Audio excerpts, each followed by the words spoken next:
이 시간에는 도마복음 14번째 강의입니다. 아버지와 아들, 성령에 대한 모독과 용서, 도마복음 44절에 있는 내용을 중심으로 말씀드리겠습니다. 이 바로 좀 보면은요, 도마복음 44절에 보면은 예수님께서 말씀하셨다. 아버지를 모독하는 이는 용서받을 것이다. 아들을 모독하는 이도 용서받을 것이다. 그러나 성령을 모독하는 이는 땅에서도 하늘에서도 용서받지 못할 것이다. 이런 내용이 나옵니다. 어떻습니까, 여러분? 조금 약간 당황스러운 면이 있죠. 우리는 이제 보통 아버지, 이제 성부 하나님을 얘기할 텐데요. 아버지 하나님을 중심으로 생각하죠. 그래서 우리가 이제 이스라엘의 하나님이다 그러면은 그 성부 하나님 이렇게 생각하는데, 구약시대 그 율법에 의해서 얼마나 이 그 성부 하나님의 어떤 권위 이런 거 엄격하게 규정되어 있고, 정말 하나님을 모독하는 행위는 돌멩이로 뭐 맞아 때려 죽인다거나 이렇게 해서 참 엄정한 처벌을 했습니다. 그런데 그런 아버지를 모독하는 일은 용서받는 데 비해서 성령을, 특히 성령을 모독하는 이는 땅에서도 하늘에도 용서받지 못할 것이다. 이렇게 되어 있어요. 그래서 과연 이게 정말 이런가? 이런 생각을 누구나 할 겁니다. 물론 아들을 모독하는 이도 용서받을 것이다. 이것도 이게 그리스도교 안에서라면, 유대교가 아니고 그리스도교 안에서라면 이게 정말 일상적으로 있을 수 있는 얘기인가? 뭐 예수님이 뭐 하나님의 아들이 아니라든지 이렇게 한다면 그 사람이 그 교회 내에서 용서받을 수 있을 것인가? 도마복음 자체가 뭐 그리스도교에서 완전히 그 밖으로 나간 그런 그 내용은 아니거든요. 늘 거기에 붙어 있는 그런 그 복음서인데, 과연 이런 얘기를 했을까? 조금 좀 의아스러운 면이 많죠. 이제 그 기존에, 그래서 기존에 도마복음을 저술하신 분들, 관련 저술하신 분들, 국내에서도 뭐 오광남 교수랄지 그 김영옥 교수 이런 분들은, 그런 분들도 상당히 이 문제에 대해서 나름 그 어려움을 표하고 있지요. 오광남 선생님은 그 아버지를 모독하는 이는 용서받을 것이다. 이것에 대해서 상당히 조금 난색을 이제 표하시고, 다만 이제 성령을 거스르는 거, 이건 좀 비교적 분명하게 말씀을 하십니다. 이 성령을 거스르는 것은 우리 속에 역사하시는 성령의 세밀한 소리를 거절하는 것이다. 그래서 이 영적 성장 자체를 거절하는 것이다. 그러면서 이런 말씀을 하십니다. 성령의 그런 내적인 그 세밀한 소리를 이렇게 들어가면 점차 아버지나 아들을 그런 모독하던 이런 사람들도 이렇게 바뀌지 않겠는가, 그런 어떤 교육적인 그런 관점에서의 말씀도 하십니다. 이 도올 김용옥 선생도 이분도 성령 모독, 자기 내면에 대한 기만, 그러니까 성령이라는 것은 자신의 실존의 내면에서 우러나오는 진리다 이러면서, 내적에서 우러나오는 진리를 이렇게 부정하는 것은 개인 자체의 문제이기 때문에, 그 아버지랄지 예수, 그 아들, 그건 타자니까, 기본적으로 타자니까 거기에 대한 책임보다는 훨씬 이건 직접적이고 무거운 것이다 이러면서, 특히 이제 도올 김용옥 교수는 이 그 도마복음 자체가 아주 일찍 나왔다고 생각하고, 또 예수의 말씀이라는 걸 강조하기 때문에 예수께서 이렇게 말씀하셨을 것이다, 이것을 보다 뭐 몇 가지 이유를 들어서 이제 분명히 합니다. 예를 들면 이런 말씀을 하세요. 이 도마복음 한글 역주 3회 117쪽 보면은 이제 아버지에 대해서 보면은, 아버지에 대해서 모독하는 것은 별로 중요하지 않다. 이 글의 내용이 그렇다는 거죠. 그렇죠. 성령 모독이 제일 중요하게 취급하는 거죠. 아버지에 대해서 모독하는 일은 별로 중요하지 않다. 그것은 단순히 말로써 이루어지는 허구적 사태일 수 있기 때문이다. 그냥 그야말로 리얼한 자기 자신의 이런 그 실존의 문제 이런 걸로 다가오지 않고 그냥 허구적인 사태로 있을 수 있기 때문이다. 그리고 아버지는 인간이 모독한다고 해서 모독되는 존재가 아닐 것이다. 그것은 크게 보면 용서할 수 있는 차원의 것이다. 그래서 보다 원론적이고 철학적인 면에서 이렇게 말씀을 하세요. 예수에 대해서도 그렇습니다. 아들에 대해서도. 그렇게 철학적이고 원론적인 말씀을 하시면은 끄떡끄떡하는 면도 있죠. 그러나 저는 종교라는 것이 그렇게 철학적이고 원론적인 것으로만 형성되는 게 아니고 현실적인 문제거든요. 그야말로 거룩함과 이 세속적인 것이 연합돼서 나타나는 현상인데 당시 상황에서 정말 예수님께서 이런 말씀하셨는가? 이걸 한번 생각해 보자는 겁니다. 우선은 어떻습니까, 여러분? 예수님은 그리고 제자들은 이 말씀을 듣는 유대인들은 어떨까요? 뭐 거의 다가 유대교 신자라고 할 수 있는 사람들이죠. 꼭 뭐 신자 여부를 떠나서 그 사람들은 그냥 유대교인이고 유대인입니다. 이런 사람들 율법에서 늘 그 하나님에 대한 그 뭐랄까요 숭배를 요청받았던 사람들, 습관화된 사람들. 그래서 우리가 쉐마라는 기도도 있죠. 매일 드리는 거기에 보면은 정말 온 뭡니까 마음과 뜻과 정성, 힘을 다해서 하나님 아버지를 사랑하라. 이 기도를 매일 합니다. 그래서 예수님도 어느 서기관이 와서 예수님에게 묻죠. 마가복음에 나오는 걸로 알고 있는데 가장 큰 계명이 무엇입니까? 그러니까 예수님이 그랬죠. 하나님을 그렇게 진심으로 열정을 다해서 성심을 다해서 너의 능력을 다해서 사랑하는 것이고 내 이웃을 내 몸과 같이 사랑하는 것이다. 이 두 가지가 가장 중요한 계명이다. 그렇게 얘기했죠. 그렇습니다. 예수님도 그걸 부정하지 않았어요.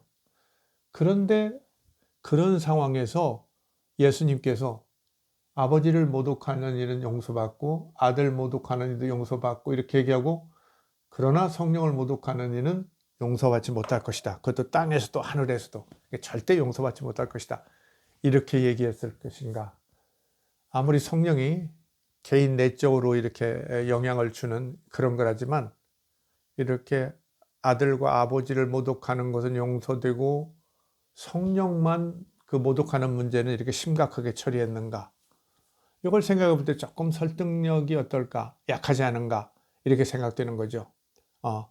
그리고 이제 개인적으로 대개는 어떻습니까?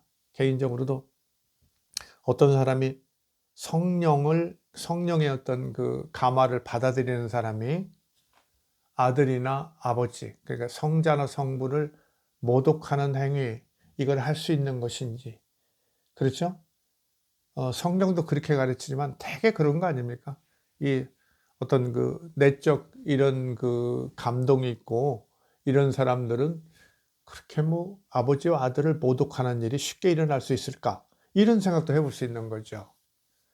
그래서 저는 아무리 어떻게 설명을 하든 간에 아버지를 모독하는 것이 당시 예수님 시대에 이것이 그냥 쉽게 용서받을 수 있는 것인가?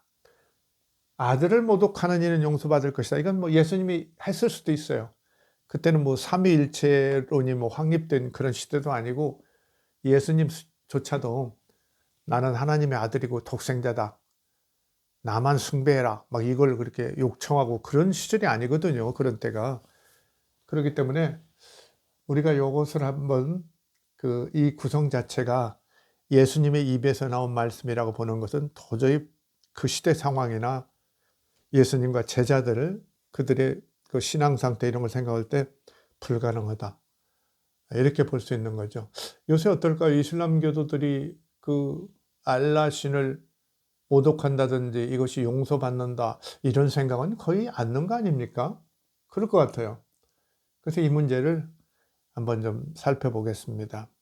그런데 여기 이 공관복음서 마가복음 3장 28절에도 거의 관련된 내용이 나와요. 내가 진실로 너에게 이르노니 사람의 모든 죄와 모든 모독하는 일은 사하심을 얻되 누구든지 성령을 모독하는 자는 영원히 사하심을 얻지 못하고 영원한 죄가 되느니라. 그리고 마태복음 12장 31절 이하에도 거의 같은 내용이 나옵니다. 누가복음에도 나와요. 여기 보면 어떻습니까? 이건 어떤 일이 있은 다음에 나온 그 말씀이냐면은 예수님이 그렇게 처음에 그 세례를 받고 성령의 은사를 받고 막 병고침을 행하고 그러니까 서기관들 이런 사람들이 와가지고 저자가 귀신에 들려서 바알세불이라는 그 귀신의 왕에 이렇게 붙들려 가지고 저렇게 귀신들을 내쫓는다 이렇게 말을 합니다. 그러니까 예수님이 무척 그 화를 내시죠. 진짜 화를 내시면서 어떻게 자기 편을 묶어서 내쫓는 그런 경우가 어디 있단 말이냐? 정말 그건 뭐 상식에도 어긋나는 얘기 아니냐? 그러면서 이렇게 화를 내십니다.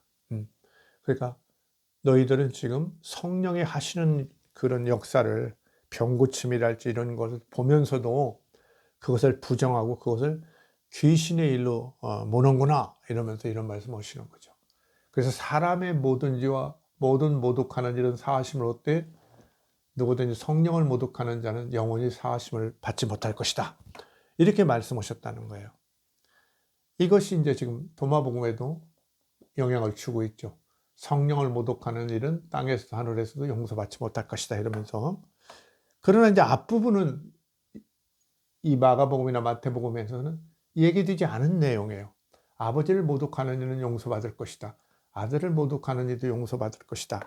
조금 좀 어려운 그럴 것인가 아주 의문스러운 것을 도마복음에 이렇게 적 앞에 붙여놨어요. 여러분이 도마복음에 대해서 관심을 갖고 보신 분들은 알겠지만은 아주 도마복음에는 그야말로 상식적으로는 이해되지 않는, 그렇죠? 막 수수께끼 같은 상징적인, 그리고 아주 어떤 때는 또 도전적인 그런 내용들이 있거든요. 바로 여기도 이제 그런 거죠. 도대체 이게 당시 상황에서 쉽게 일어나지 않을 이야기인데 이렇게 딱 써놓습니다. 써놔요. 그래서 우리가 이 문제는 도마복음 원저자랄지 아니면은 도마복음을 뭐 혹시 그 뒤에 윤색 윤모를 한 제2의 저자나 번역자들 이런 사람들이 뭔가 의도를 갖고 이것을 이렇게 그 윤색시킬 변용시켰을 가능성을 여러분이 생각하시면서 이 문제를 보아야 한다고 저는 봅니다. 그렇죠? 예수님이 제자들이 그 1세기 그 유대의 상황에서는 갈릴리의 상황에서는 정말 그 성부 하나님을 모독한다는 건 그냥 돌로 맞아 죽을 일인데 이런 이야기들이 있을 수 있는 것인가? 성령 모독만을 따로 그렇게 문제를 삼았을까? 당연히 우리가 좀 점검할 필요가 있다는 겁니다. 그렇죠? 그런데 제가 이미 여러분한테 좀 말씀드렸죠. 이 도마복음에는 이 신의 문제에 대해서 우리가 조금 조심할 필요가 있다. 특별히 이제 어느 구절들은 이 4세기에 이집트에서 바로 이 도마복음이 출토했던 나그 한 마디를 위시해서 이집트 지역에서 삼위일체 논쟁이 가장 격렬하게 벌어졌어요. 그렇죠? 여러분이 잘 아는 아타나시우스 주교. 아타나시우스 주교라는 분이 바로 알렉산드리아의 주교입니다. 아주 유명하죠. 이 사람은 이제 성부와 성자의 동일 본질, 쉽게 말하면 동등하다는 동등론을 강력히 주장했던 사람이죠. 하나님과 예수님, 그 아들은 동일 본질이다. 그냥 완전히 같다는 거죠. 아주 강력히 주장합니다.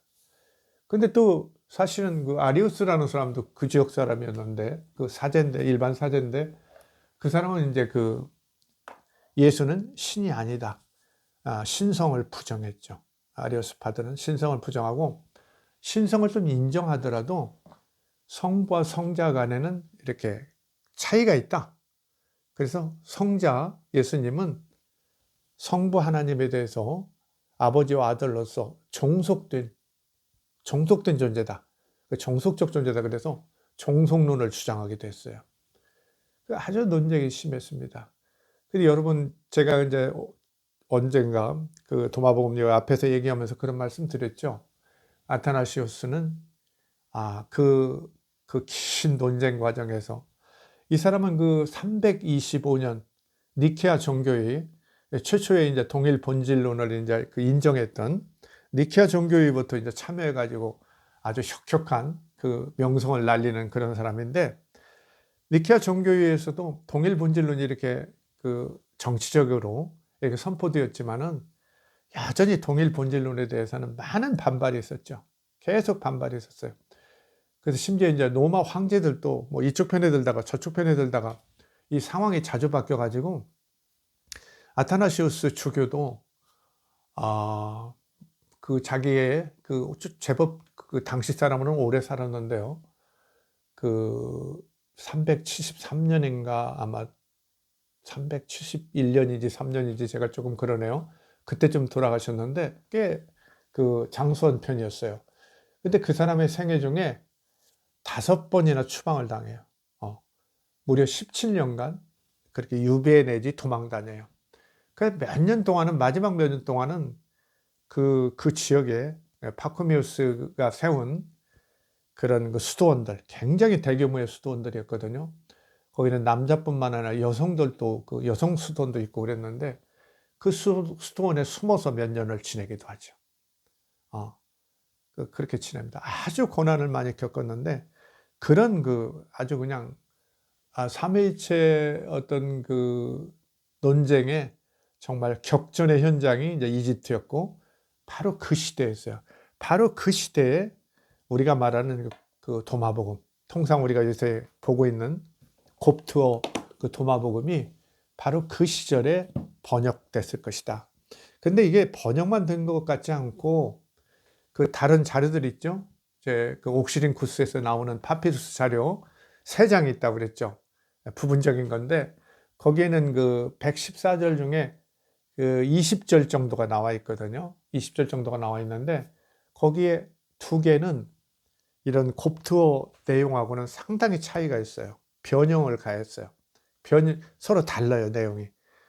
그러니까 이제 그리고 그것은 옥시린쿠스에서 나온 것은 또 헬라어로 되어 있어요. 그러니까 아마 헬라어로 된 그 사본들이 이렇게 유행하다가 이제 그 이집트인들의 어떤 현지인들의 필요성이 강화되고 아마도 많은 그 수도원에서 어찌 보면 뭐 헬라어를 모르는 사람도 있을 수 있겠죠. 이런 사람들이 상당히 많이 수도원에 들어오고 이러면서 곱토 번역이 이렇게 적극적으로 있었던 것이 아닌가, 그런 생각도 들거든요. 그러면서 자기들의 어떤 그 형편에 따라서 내용을 일부 이렇게 수정하는, 윤문윤색하는 그런 일들이 벌어지지 않았느냐. 그래서 제가 지난번에 강의했죠. 뭐 원래 그 공관복음에는 먹는 거, 입는 거 이런 거 걱정하지 말라고 그러는데, 요 곱토 지금 그 도마복음에는 먹는 거 얘기는 싹 빼요. 먹는 것이 더 우선적일 텐데 먹는 거 싹 빼고 입는 것 걱정하지 말라고.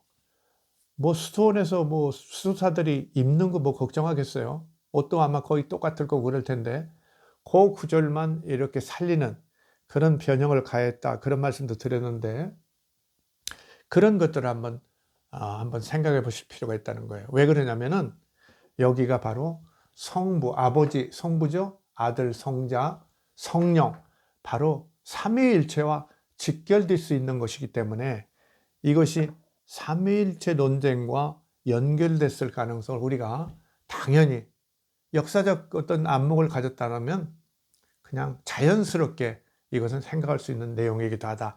이러기 때문에 그걸 연결해서 검토해 볼 필요가 있다는 겁니다. 언젠가 제가 앞에서 이 말씀 드렸어요. 30절, 여기 도마복음 30절 여러분 한번 보시기 바랍니다. 예수님께서 말씀하셨다.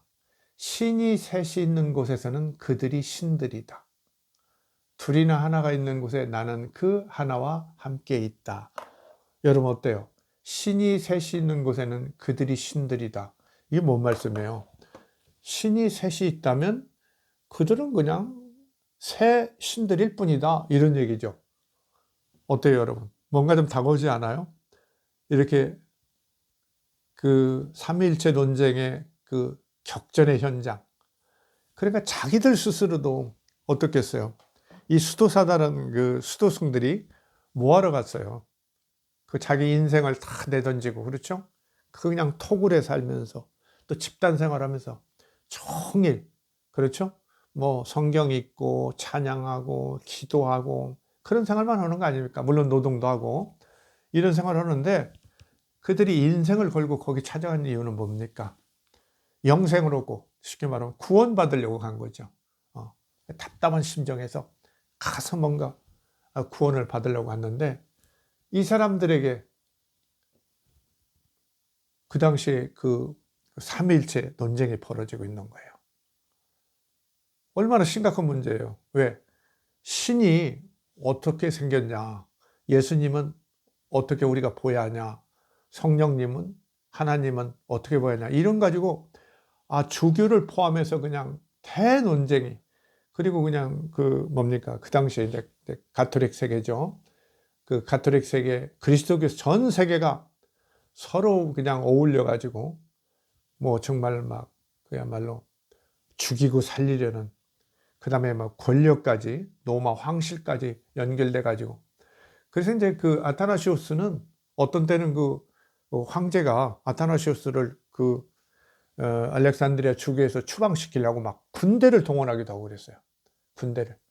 그러니까 막 성도들이 막고 이러고 버티고 그래가지고 겨우 목숨만 이렇게 빠져나가고 그런 내용들도 있고 그러는데, 그만큼 오늘날 우리가 한가하게 앉아서 도마뱀을 읽고 재밌네, 묘하네 이런 차원이 아닙니다. 이 사람들은 그 현장에서 그야말로 목숨과 자기 신분을 걸고 자기 인생을 걸고 이런 그 논쟁의 현장에 있었거든요. 그래서 수도사들은 말할 것 없이 자기들이 그 문제에 대해서 관심이 크건 크지 않건 그 영향을 얼마나 받았겠습니까? 제가 지난번에도 어떤 말씀드렸죠. 지금 아타나시우스의 그런 편지가 꽤 많이 전해지고 있어요. 그런데 그 편지들 중에는 이런 내용도 있는 걸 제가 읽어봤습니다. 다른 주교들이나 이런 분한테 편지 쓰거나 수도원 관계자들한테 편지 쓰면서 수도원 내에 그 악한 자들, 아리우스파요. 아리우스파들이 이렇게 와서 암약하고 있다. 그런 가르침을, 그런 그 악한 가르침을 뿌리고 있으니까 그걸 잘, 그야말로 감독, 이렇게 규제해라. 뭐 이런 편지 내용도 있고 그래요. 그만큼 이제 그 수도승들 내에서도, 수도원 내에서도 아리우스파의 영향이 상당히 있었고, 뭐 당연히 아타나시우스는 주교고 그러니까 또 그쪽의 어떤 주장도 상당한 영향을 미치면서 내적으로 꽤 이런 알력 관계가 있었을 거예요. 그러나 이제 전체적으로 보면 도마복음의, 그러니까 원래 도마복음은 아니겠지만 뒤늦게 이게 수도원의 영향을 받은, 뒤늦게 이렇게 윤문윤색된 도마복음의 내용으로 보면은 그렇게 직접 그 논쟁에 뛰어든 것 같지 않아요. 그걸 어떻게 하냐면 바로 이런 겁니다. 30절 조금 전에 읽었죠? 신이 셋이 있는 곳에는 그들이 신들이다. 성부, 성자, 성령이 본체는 하나고 위격이 세 개라고 우리가 그렇게 설명하면 알아듣는 것 같지만 사실 현실적으로 얼마나 복잡한 얘기예요. 지금도 우리가 갑자기 삼위일체가 뭡니까?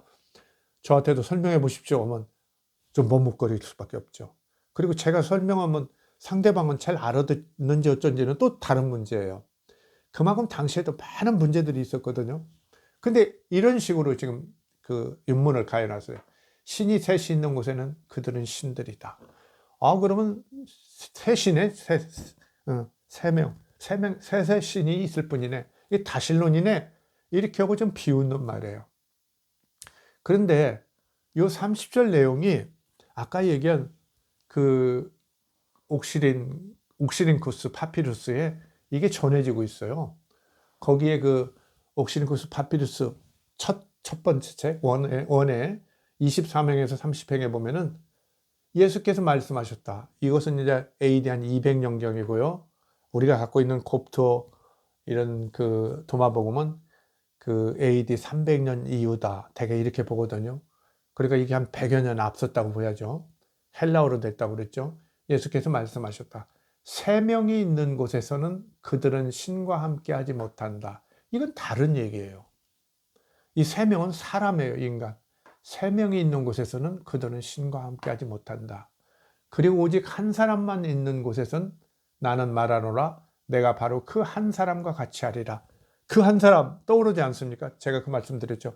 둘이 하나 되고, 이게 아예 그 도마복음의 구원론의 아주 과정에서 아주 대전제다. 둘이 하나 되어야 한다. 갈라진 육체와 영혼, 이것이 바울도 그런 얘기했다고 그랬죠. 이게 그냥 안에서 서로 다투고, 그 얼마나 인생이 그래요. 그런데 도마복음은 뭘 요구해요? 영혼, 이성적이고 이런 지적인 영혼이 압도해가지고 육체적인 거, 인간적 욕망 이런 것들을 그냥 먹어버리고 죽여버리고 억제해서 어떻게 되는 거예요? 영적인 인간이 되라는 거죠. 영적인 인간. 둘이 하나 돼야 한답니다. 그래서 뭐 남자다 여자다 이런 거 뭐 성기가 달려있건 어쩌건 욕망도 사라지고 그렇죠? 남자다 여자다 의식도 안 되는 그런 단계. 마치 그야말로 창세기 1장 27절에 나오는 하나님이 자기 형상을 닮게 만들었다는 원형적 인간. 그 원형적 인간에 가깝게 스스로 자기를 만들어 가지고 뭔가 어떤 그 자기들의 어떤 성사를 통해서 신방이랄지 이런 것을 통해서 구원에 이르렀다는 어떤 확신을 갖게 되었을 것이다. 그런 말씀 드렸죠. 바로 여기 그 얘기입니다. 오직 한 사람만 있는 곳에서는 나는 말하노라 내가 바로 그 한 사람과 같이 하리라. 근데 사실 이 내용이 그 마태복음 같은 데 나오죠.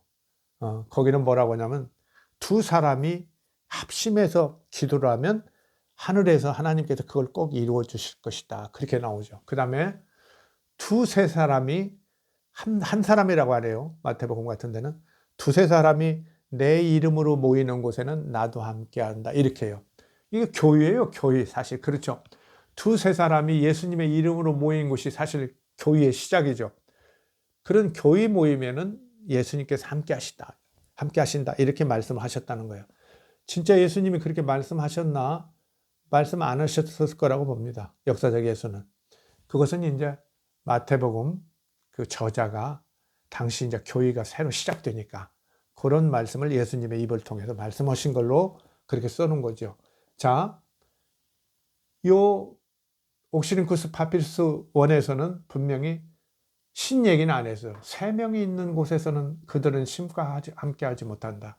아까 마태복음 같은데 두 사람이 합심하면 하나님께서 하늘에서 그걸 들어줄 것이다. 이 말을 이렇게 바꿔놨어요. 두 명을 얘기하니까 그렇다면 세 명이 있는 곳에서는 그들은 신과 하지 못한다.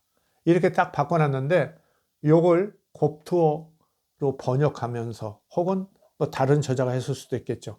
뒤에 어떤 사태가 일어난 다음에는 역사적 큰 사건이 있은 후에는 이것을 세 명이라고 하지 않고 세 사람이라고 보지 않고 신이 셋이 있는 곳에서는 그들이 신들이라 이렇게 바꿔가지고 이게 삼위일체지 뭡니까? 신 셋이 있는 곳에서는 그냥 그들은 신들일 뿐이다. 그냥 다신론으로 본 거예요. 지금도 뭡니까? 유대교랄지 그다음에 이슬람교에서는 그리스도의 그 삼위일체론을 그냥 다신론으로 봐요. 그래서 유일신론을 거슬렸다고 해서 인정하지 않죠. 인정하지 않아요. 삼위일체를. 이 사람들도 지금 마찬가지예요. 인정하지 않고 있는 거예요. 그렇죠. 보세요. 신이 셋이 있으면 그들은 신들이네. 이런 얘기예요. 요걸 옥시링쿠스 파피루스와 다르게 이렇게 번역해서 집어넣은 건 어떻게 되느냐. 윤색에서 넣은 건 어떻게 되느냐. 자기들이 겪고 있는 경험을, 역사적 경험을, 특수한 그 경험을 의식적으로 넣었다고 우리가 봐야 되죠. 그렇죠? 의식적으로. 그 여기 뒤도 조금 바꿔놨죠. 둘이나 하나가 있는 곳에 나는 그 하나와 함께 있다. 내용은 통하죠. 둘이나 하나가 있는 곳에 나는 그 하나. 둘이 하나 된 그 하나입니다. 그렇죠? 홀로 된 자, 혼자. 그렇죠? 영적으로 깨어서 막 그 노력하고 그래서 정말 남자고 여자고 그런 거 아무 문제가 없고 그렇죠? 안팎박이 문제가 되지 않는 그런 사람. 아주 영적인 인간. 그렇게 하나가 있으면 둘이나 하나가 있을 때 하나가 된 그 하나와 함께 있다. 이렇게 얘기하고 있습니다. 제가 지난번 강의에는 조금 그걸 명확하게 하지 않았는데 이렇게 보시면 됩니다. 이렇게 보시면 돼요. 어쨌든 우리가 이제 그 옥시링쿠스 파피루스 원하고 곱투어 지금 우리가 갖고 있는 그 도마복음의 그 30절 내용하고는 너무 이렇게 다르다. 너무 달라요.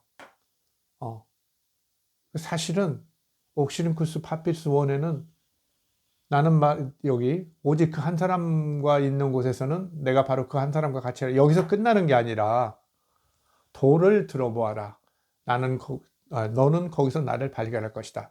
장작을 쪼개보아라. 나는 거기에 있으리로다. 그래서 예수님은 그 돌멩이 들어봐도 장작을 쪼개봐도 당신이 거기에 있다는 거예요. 이게 뭐냐면 당시 이제 스토아파들의 그 로고스론이 들어가 있는 거예요. 로고스. 신이기도 하고 원리이기도 하고 그렇죠? 근본적 어떤 법칙 같은 건데 어디나 있다고 보는 거죠. 스토아파는 자연 만물 속에. 그게 지금 들어와 있어요. 그런데 이 구절이 곱토, 지금 우리가 갖고 있는 곱토로 된 도마복음에는 77절로 옮겨가 있어요. 원래는 옥시림쿠스 파피루스 원에는 이 30절 내용과 이 77절 내용이 같이 합쳐져 있는데 이것도 따로 분리해 가지고 77절로 보냈어요.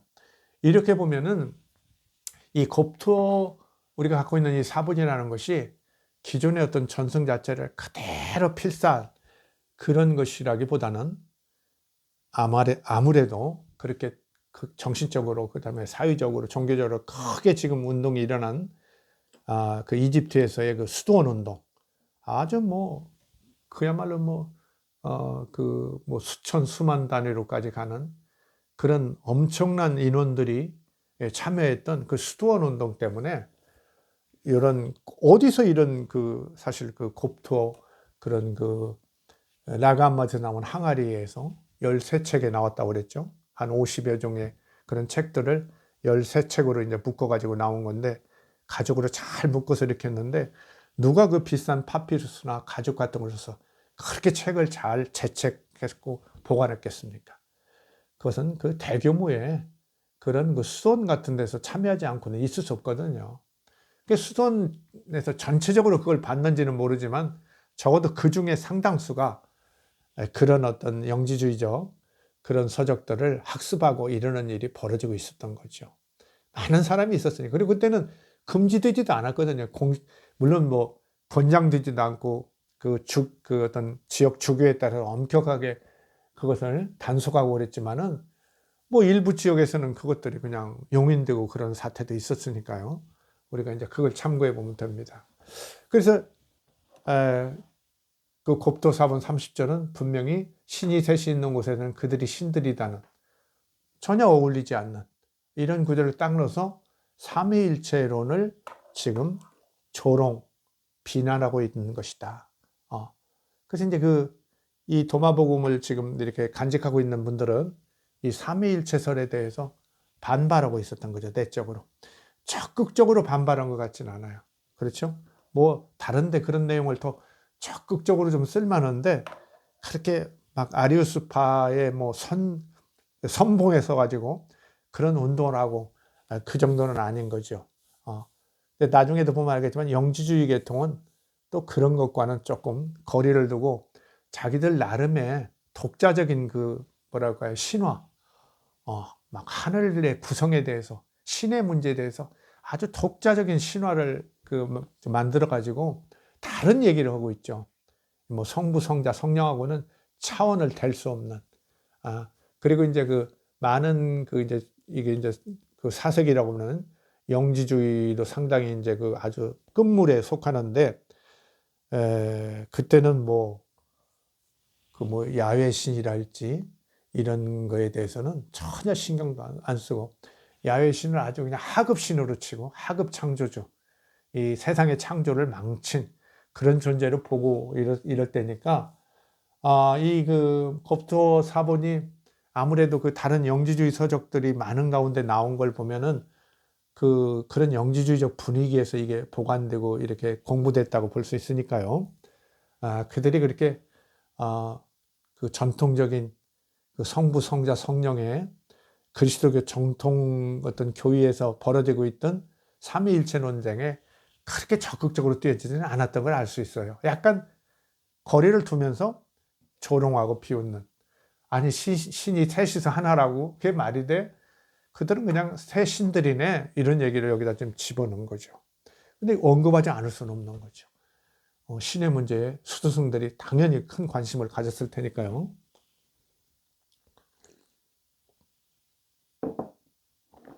그렇다면 어떤 문제가 당시에 있을 수 있는가? 삼위일체 논쟁에서 이 성부와 성자에 관해서 아버지를 모독하고 아들을 모독하는 일이 있을 수 있는가? 당시에 삼위일체 논쟁의 핵심은 뭐였어요? 성부와 성자의 관계였어요. 성령이 무엇이다에 대해서는 그렇게 일부에서 성령을 성부 성자와 비교할 수 없는 너무 낮은 걸로 본다고 아타나시우스가 어떤 편지에서 그걸 지적하고 막 그런 이름은 있어요. 그러나 그냥 성령은 상대적으로 이렇게 낮게 이렇게 보고 있었지만은 그 최종적으로 정리될 때는 그냥 성부와 성자 문제가 해결되면서 성령은 좀 손쉽게 삼위일체론에 들어가죠. 가볍게 좀 들어가는 면이 있어요. 그래서 성부와 성자가 여러분이 생각해도 그랬죠. 하나님과 인간으로 사는 예수가 하나라는 이 얘기 황당하게 그지없기도 하죠. 어떻게 보면. 그러나 같다고 주장하는 사람들이 많았어요. 예수님에 대한 신앙이 아무래도 새로운 그리스도교가 나오는데 어떤 핵심 내용이기 때문에 그걸 지지하는 사람이 많을 수밖에 없죠. 이 땅에 살았고 우리를 위해서 돌아가시고 그렇게 훌륭하신 분이었는데 이렇게 나오는 거죠. 하나님임이 틀림없다.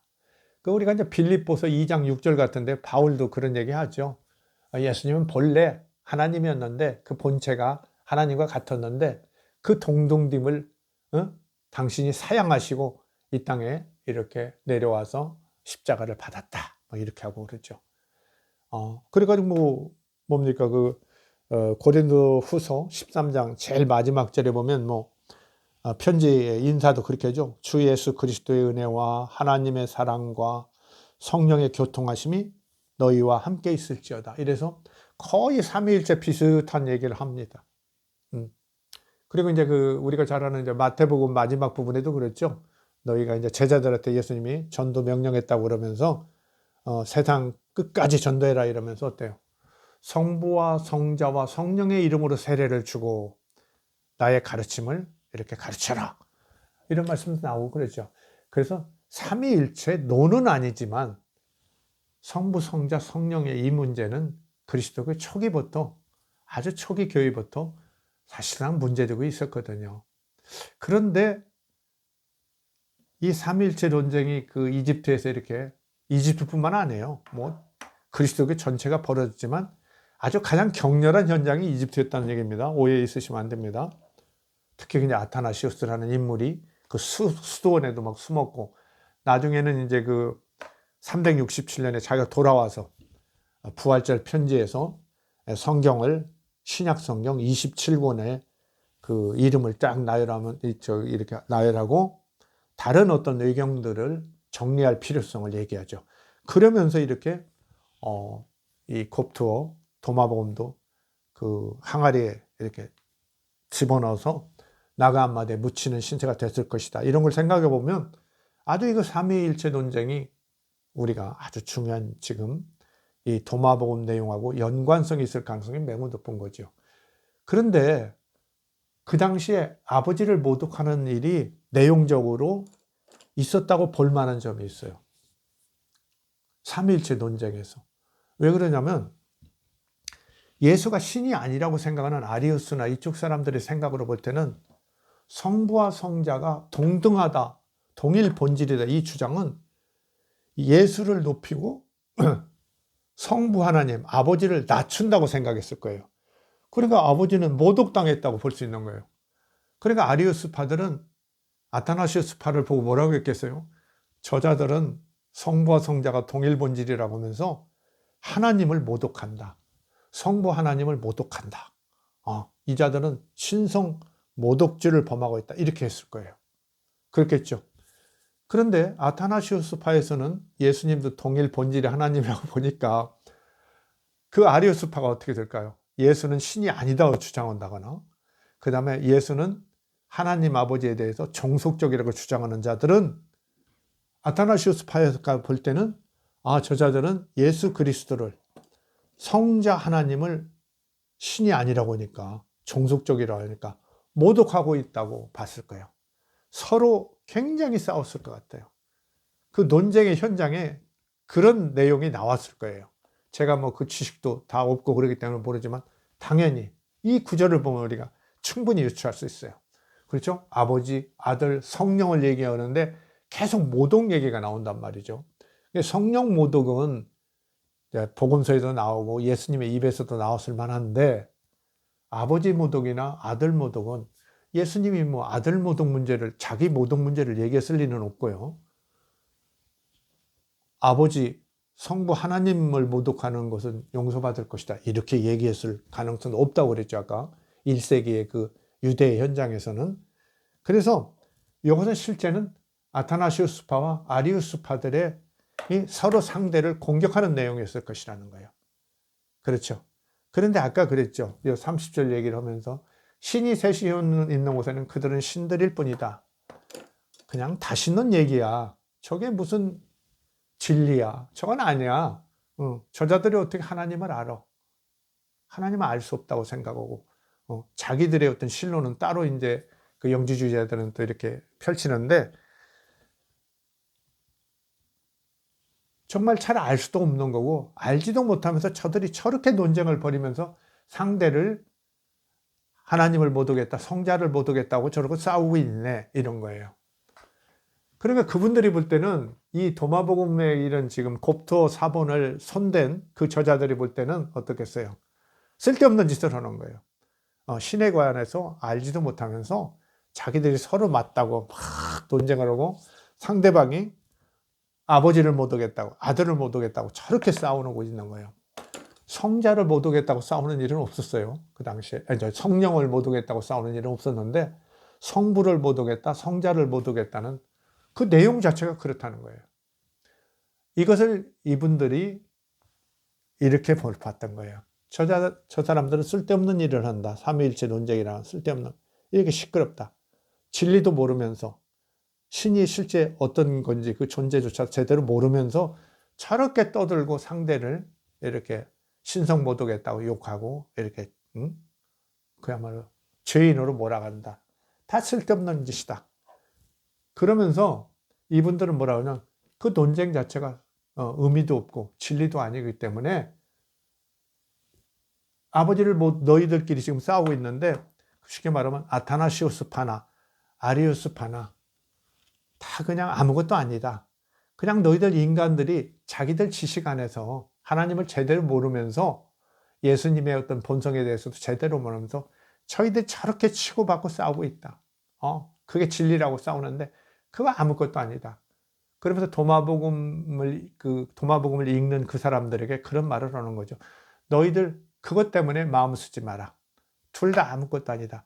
인간의 한계 안에서 이게 벌어지고 있는 사태다. 그러니까 이게 모르고 이런 거니까, 이들이 알면서도, 만약에 어떤 진리를 확실히 알면서도 다른 주장을 했다면 그것이 아버지를 모독하게 되고 그 아들을 모독하는 것이 되겠지만, 기본적으로 그냥 알지 못하는 무명무식의 상태에서 벌어지고 있는 인간들 간의 어떤 싸움이고 투쟁이기 때문에 그것에 대해서 전혀 신경 쓰지 마라. 그러면서 혹시 여러분이 어느 쪽 생각을 했더라도 그건 죄가 되지도 않는다. 지금 이런 이야기를 지금 하는 거라고 저는 봅니다. 아시겠죠?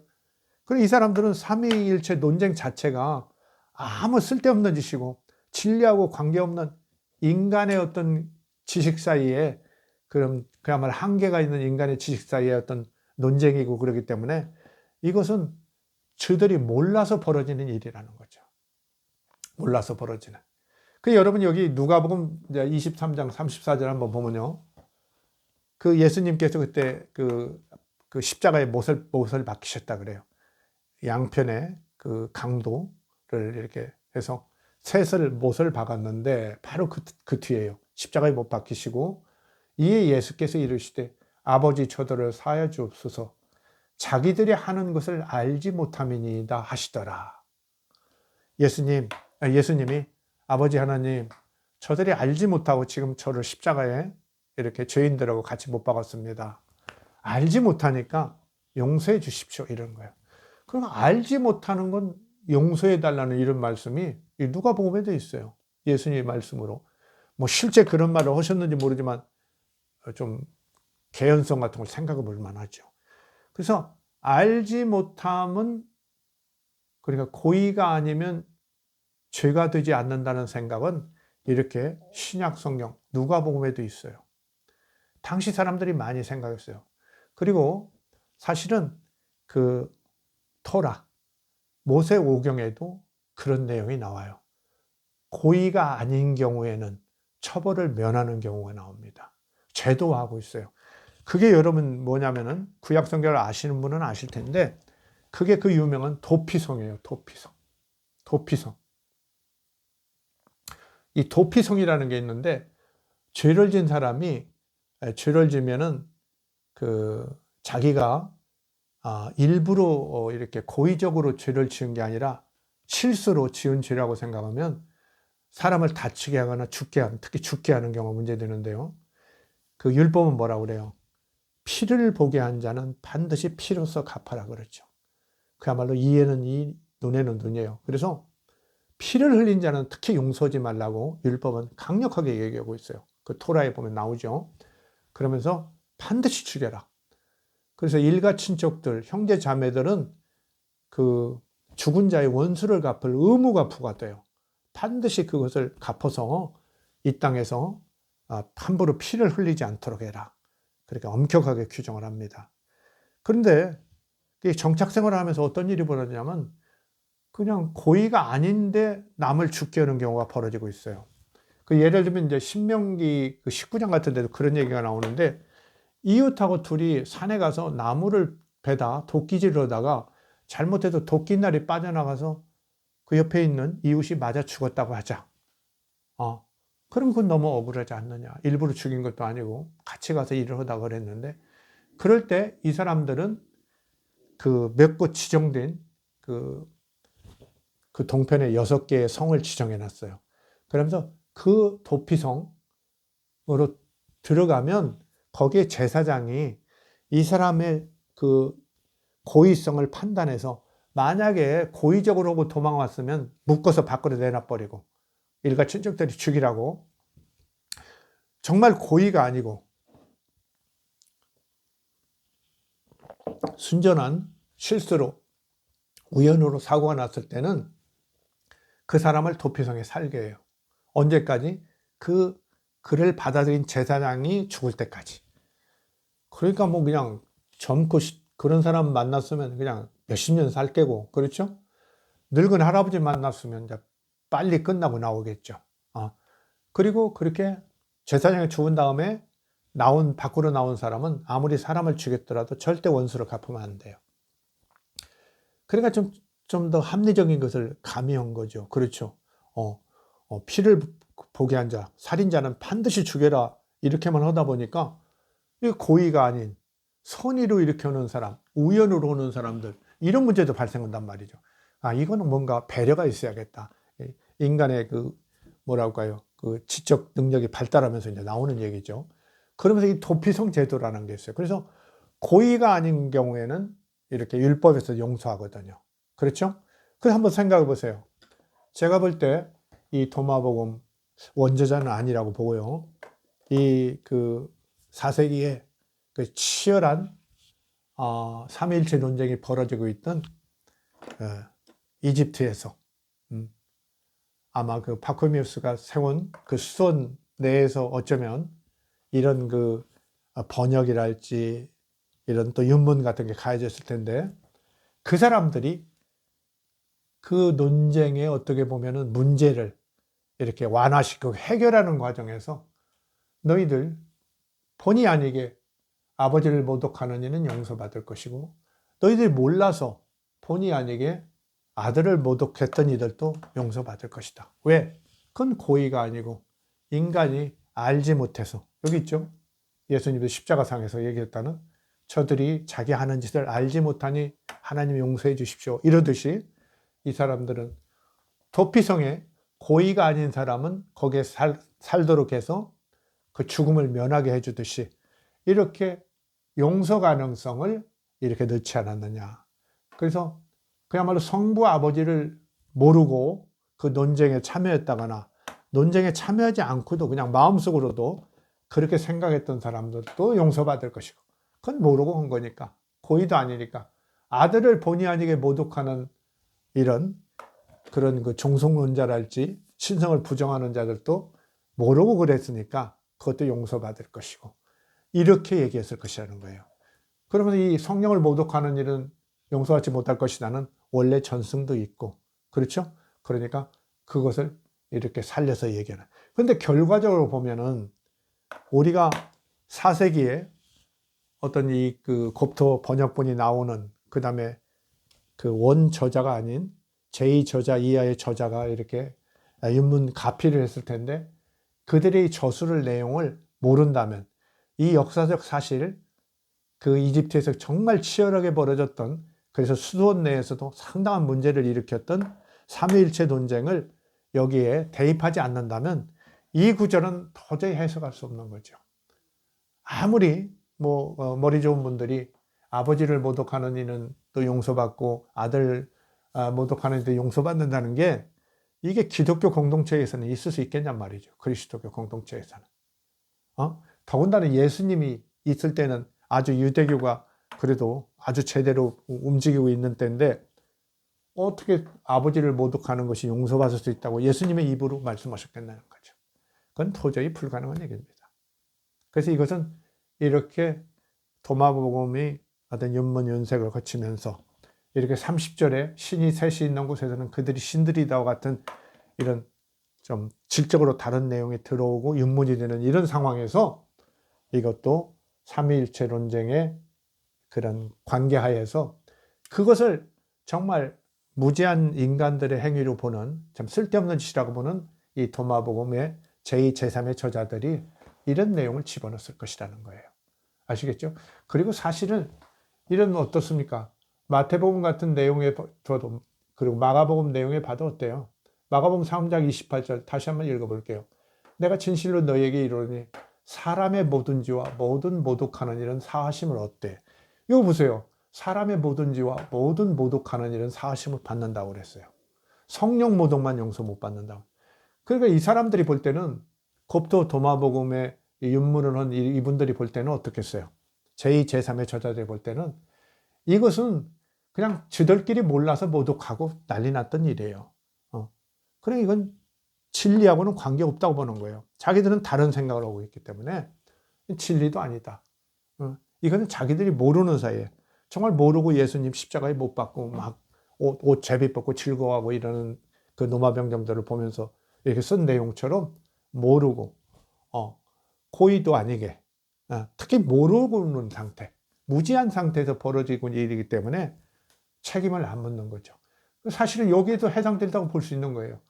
사람의 모든 죄와 모든 모독하는 일 사하시면 어때? 여기도 해당된다고. 마태복음에도 같은 내용이 나오죠. 사람에 대한 모든 죄와 모독은 사하심을 어때? 이렇게. 그래서 이렇게 인간들이 모르고 벌어진 인간 내의 일로 이렇게 취급하면서 그것이 용서받을 수 있다, 이런 구절을 넣은 거다, 이렇게 보고요. 그것은 이제 그 도마복음을 당시 읽는 내부 공동체, 특별히 어떻게 보면은 그 어떻게가 아니라 그런 수도원, 4세기 이집트의 수도원 내에서 이 삼위일체 논쟁을 겪으면서 그 구성원들에게 이 문제로 어떤 상처를 입거나 그걸로 서로 갈라지거나 파벌이 이런 것을 방지하기 위해서 집어넣은 의도적 구절이다. 그래서 이것을 정말 예수님께서 살아계셨을 때 예수님의 입으로 말씀하셨다는 것은 인정하기 어렵다. 이런 것이 이제 저의 정리입니다. 그래서 이렇게 역사라는 것이, 현실이라는 것이 아주 뭡니까? 경전의 내용도 바꾸고 그러는 거예요. 그렇죠? 여러분들 요새 그 목사님들 보면은 그렇죠? 무슨 세습, 그렇지. 큰 교회에 세습을 많이 시키죠.